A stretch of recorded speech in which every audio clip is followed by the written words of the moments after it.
আমরা সদস্যদের শপথ পত্র বা ঘোষণাপত্র এই সাদাটাতে আমরা দস্তখত করব শপথ নেয়ার পরে।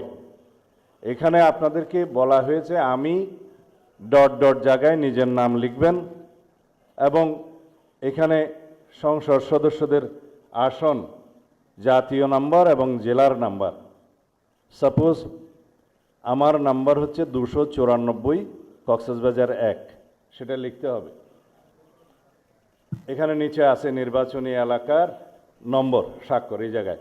এর বাইরে আরেকটি এই স্কাই, এটা সবুজ না নীল কালার যে ফর্মটা আছে, এটা সংবিধান সংস্কার পরিষদ সদস্যদের শপথ ফর্ম।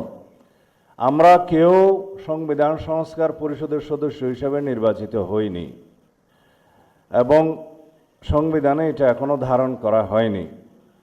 গণভোটের রায় অনুযায়ী সংবিধান সংস্কার পরিষদ গঠিত হলে সেটা সংবিধানে আগে ধারণ করতে হবে এবং সংবিধান সংস্কার পরিষদের সদস্যকে কে শপথ নেয়াবেন সেটা বিধান করতে হবে এবং কোন এরকম ফর্ম এটা সংবিধানে নেই। এই ফর্মটি তৃতীয় তফসিলে আছে, সাদাটা এইরকম। তখন একটা ফর্ম সংবিধানের তৃতীয় তফসিলে আসবে, সেগুলো সাংবিধানিকভাবে জাতীয় সংসদে গৃহীত হওয়ার পরে তখন জাতীয় সংবিধান সংস্কার পরিষদের সদস্যদের শপথ নেয়ার বিধান করা যাবে। বিধায় আমরা এখন সাংবিধানিকভাবে এই পর্যন্ত আমরা এসেছি, আমরা সংবিধান মেনে এই পর্যন্ত চলছি এবং আশা করি সামনের দিনেও চলব।